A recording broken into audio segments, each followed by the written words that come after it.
Halo everyone, balik lagi nih bersama saya Salman Jaman. Dan pastinya saya ditemani oleh kakak-kakak yang tampan juga cantik dari teman-teman kelompok 1. Dan kali ini kita akan membahas sharing-sharing sedikit tentang seputar layanan manufacturing. Nah, layanan manufacturing ini dipakai oleh perusahaan yang identiknya. Dan bagaimana perusahaan itu melakukan layanan manufacturing, langkah-langkah yang digunakan dalam layanan manufacturing, serta kunci keberhasilan dalam layanan manufacturing. Nah, di sini kita akan dibahasnya. Oke, cicil ke pembahasannya. Layanan manufacturing ini merupakan upaya yang dilakukan perusahaan untuk meningkatkan efisiensi produksi. Ini dijadikan sebagai praktek yang mempertimbangkan berbagai pengeluaran yang berkaitan dengan sumber daya yang dimiliki perusahaan. Semua itu bertujuan untuk mewujudkan nilai suatu produk yang dihasilkan untuk meningkatkan omset penjualan. Cara yang dilakukan hampir semua perusahaan produksi tersebut adalah untuk mencegah terjadinya pemborosan anggaran produksi. Dengan menggunakan konsep lean manufacturing tersebut, maka akan mengurangi biaya produksi namun tetap menjaga kualitas barang yang dihasilkan. Sebenarnya tidak semua perusahaan membutuhkan konsep ini seperti yang dijelaskan di atas. Namun banyak pula perusahaan yang menggunakan cara ini untuk meningkatkan kualitas produk maupun untuk meningkatkan kepuasan pelanggan atau konsumennya. Perusahaan sering mengalami masalah untuk mengubah berbagai hal yang ada dalam organisasi tersebut. Berbagai masalah tersebut kemudian akan muncul dan berhubungan dengan kegiatan operasional perusahaan. Beberapa masalah yang menyebabkan perusahaan membutuhkan lean manufacturing diantaranya adalah: yang pertama, ada integritas kerja karyawan yang rendah. Perusahaan membutuhkan integritas kerja karyawan yang bagus. Mereka harus menjadi karyawan yang produktif dan potensial untuk bersaing dengan perusahaan lainnya. Namun ketika perusahaan tidak memiliki apa yang mereka butuhkan, terutama adanya sumber daya manusia yang handal, maka perusahaan akan jatuh dan tergantikan oleh perusahaan lainnya. Integritas karyawan yang rendah akan membuat biaya tenaga kerja semakin tinggi dan ini harus dihilangkan. Yang kedua, ada karyawan yang tidak disiplin. Memiliki karyawan yang kurang disiplin membuat pekerjaan kantor menjadi tidak beraturan. Seharusnya karyawan mendapatkan pelatihan atau training agar mereka memiliki kedisiplinan, etos kerja yang baik, dan menjadi karyawan yang potensial. Ketika karyawan tidak disiplin, inilah yang menyebabkan pemborosan biaya tenaga kerja. Masalah yang ketiga adalah karyawan tidak mampu bekerja dengan profesional. Lebih baik perusahaan memiliki karyawan yang sedikit namun profesional daripada memiliki banyak karyawan namun profesionalitasnya tidak dapat dipertanggungjawabkan. Yang artinya perusahaan dapat merekrut karyawan baru yang lebih profesional. Masalah yang keempat adalah karyawan tidak mampu bekerja dengan efektif dan efisien. Yang kelima adalah kurangnya pemanfaatan sumber daya yang dimiliki perusahaan sehingga produk yang dibuat tidak berkualitas tinggi. Nah, beberapa permasalahan tersebut dapat membuat perusahaan tidak dapat menghasilkan produk yang berkualitas, namun yang ada malah akan menghasilkan pemborosan biaya produksi. Sebelum memutuskan perusahaan menetapkan layanan manufacturing, terdapat beberapa langkah yang perlu ditempuh oleh perusahaan. Yang pertama, ada identifikasi semua alur pekerjaan di gudang. Proses ini merupakan cara menentukan apakah perusahaan membutuhkan layanan manufacturing atau tidak dengan mengidentifikasi semua alur pekerjaan yang berhubungan dengan aktivitas pergudangan. Lalu selanjutnya ada memperhitungkan penambahan nilai pada semua aktivitas pergudangan. Sebelumnya, perusahaan perlu mempertimbangkan apakah harus menggunakan layanan manufacturing atau tidak, di mana perusahaan harus melihat kemungkinan apakah ada penambahan nilai dalam aktivitas gudang atau menghilangkan pemborosannya. Setelah memperhitungkan apakah terdapat penambahan nilai atau tidak, maka dari situ perusahaan dapat membuat atau memutuskan tentang konsep tersebut.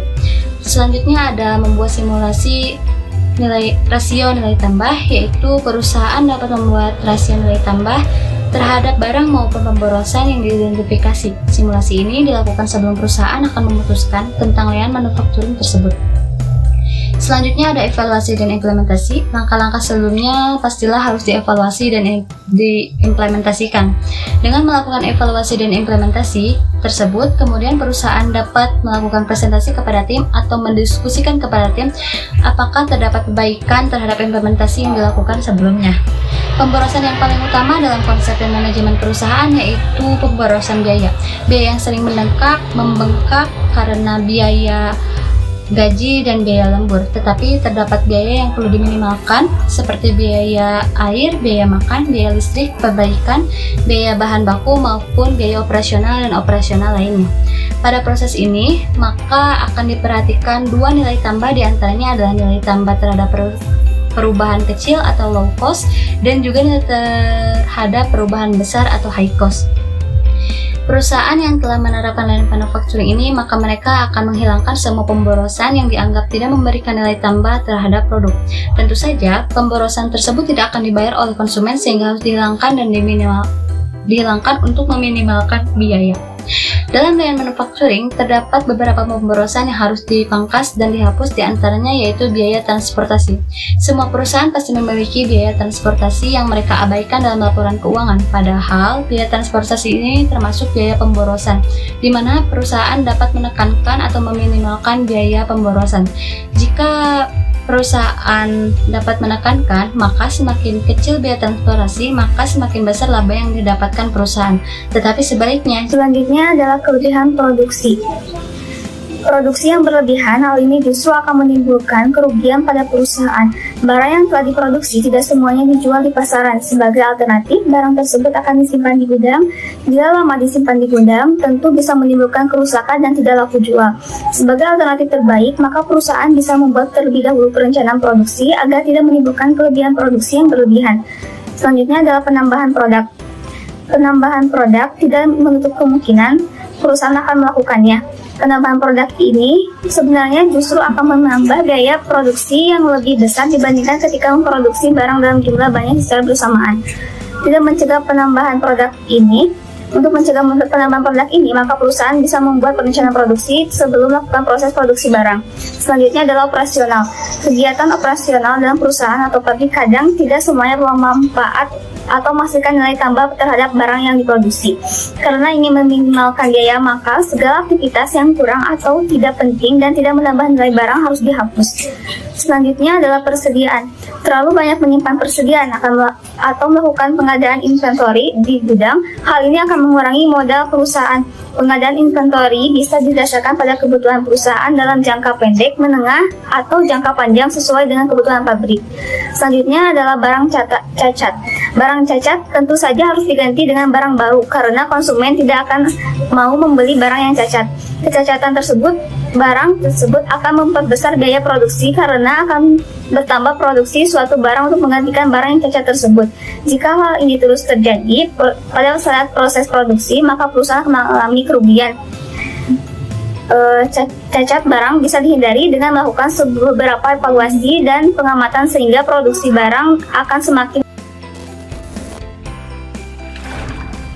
Nah, ada beberapa alat yang digunakan dalam lean manufacturing. Di antaranya itu yang pertama ada value stream mapping atau disingkat sebagai VSM, yaitu metode yang digunakan untuk membuat peta alur produksi maupun alur informasi yang didapatkan oleh perusahaan untuk memproduksi produk yang bermutu. Pada prakteknya, VSM ini digunakan dalam bentuk grafik berupa flowchart dan digunakan untuk menganalisa serta merancang aliran material dan informasi yang dibutuhkan untuk memberikan produk dan jasa kepada pelanggan. Value stream mapping ini juga digunakan untuk menilai dan meneliti adanya pemborosan yang terjadi. Nah, VSM juga membantu mengidentifikasi beberapa hal seperti penumpukan persediaan yang berlebihan dalam proses tertentu, scrap yang tinggi, atau waktu uptime yang rendah, atau batch yang terlalu besar, atau aliran informasi yang kurang layak, waktu tunggu yang terlalu lama, serta efisiensi waktu dari keseluruhan proses bisnis. Nah, dengan adanya konsep ini, maka perusahaan bisa membangun sense of urgency yang meliputi beberapa anggota suatu organisasi dan juga digunakan sebagai alat komunikasi untuk memperlancar implementasi lean tersebut. Alat yang digunakan dalam lean manufacturing yang selanjutnya yaitu Kaizen. Nah, Kaizen merupakan suatu perbaikan yang dilakukan secara berkelanjutan dan tidak terhenti sampai apa yang diinginkan tercapai. Kaizen atau perbaikan ini akan berkesinambungan untuk meningkatkan perbaikan terhadap produk, proses, maupun pelayanan yang dilakukan sepanjang waktu. Kaizen akan mengurangi pemborosan yang tidak penting dari suatu perusahaan untuk meningkatkan pelayanan kepada konsumen, meningkatkan kualitas suatu produk, maupun meningkatkan produktivitas sumber daya manusia di dalamnya. Yaitu selanjutnya TQM. TQM merupakan suatu pendekatan yang dilakukan untuk meningkatkan kualitas dari suatu produk berdasarkan strategi tertentu. TQM ini akan melibatkan banyak pihak dalam perusahaan tersebut. Ketika perusahaan melakukan beberapa tindakan dalam pelaksanaan TQM, maka karyawan dan manajer juga harus jalan dengan keinginan dan tujuan TQM tersebut. Dengan menggunakan konsep TQM tersebut, maka akan mudah bagi perusahaan untuk terus meningkatkan kualitas dan kepuasan pelanggannya. Kunci keberhasilan dari lean manufacturing. Tidak semua lean manufacturing yang dilakukan oleh perusahaan mendapatkan hasil yang memuaskan. Ada beberapa hambatan yang menyebabkan lean manufacturing ini tidak berjalan dengan semestinya. Di sini ada kunci keberhasilan dari lean manufacturing, yaitu sumber daya manusia atau SDM. Agar lean manufacturing ini berhasil dan sempurna, perusahaan harus mengupayakan persiapan sumber daya manusia yang dimilikinya. SDM harus mendapatkan motivasi untuk menyebarluaskan beberapa orientasi untuk memperbaiki kualitas sumber daya manusianya. Di sini, perusahaan bisa merekrut trainee yang handal untuk memberikan motivasi kepada karyawan agar proses lean manufacturing dapat berjalan dengan baik. Dengan adanya motivasi yang terus diberikan, maka akan mendapatkan informasi dan pengetahuan bahwa pentingnya lean manufacturing. Dengan diberikannya informasi ini, diharapkan sumber daya manusianya lebih berkualitas lagi. Jika tidak ada satu orang pun karyawan yang mau menjalankan beberapa konsep dari lean manufacturing tersebut, maka konsep ini tidak akan berhasil. Sebaliknya, lean membutuhkan karyawan dalam perusahaan tersebut untuk pengambilan keputusan dalam pengembangan suatu sistem yang berasal dari level atas hingga level terendah. Artinya, semua karyawan dalam perusahaan bersangkutan harus ikut andil dalam konsep lean manufacturing tersebut. Perusahaan bisa melatih karyawan dengan pelatihan atau training agar bisa memiliki SDM yang handal dan bermutu. Dalam proses ini, perusahaan juga harus mendesain sistem manufaktur yang sangat sederhana dan bisa diikuti oleh setiap individu di dalamnya. Sistem desain tersebut juga harus terus ditingkatkan agar bisa terwujud lean manufacturing yang baik. Konsep lean manufacturing akan mudah dijalankan karena adanya kerjasama yang baik dari masing-masing individu dalam perusahaan tersebut. Bila lean manufacturing berhasil, maka dengan mudah perusahaan akan menduduki peringkat atas dari konsumen. Konsumen akan tetap menggunakan produk tanpa harus mempertimbangkan produk tersebut dengan produk lainnya yang dianggap lebih bagus. Yang paling penting adalah dalam pencapaian lean manufacturing ini adalah kelangsungan usaha perusahaan bisa terus terjaga.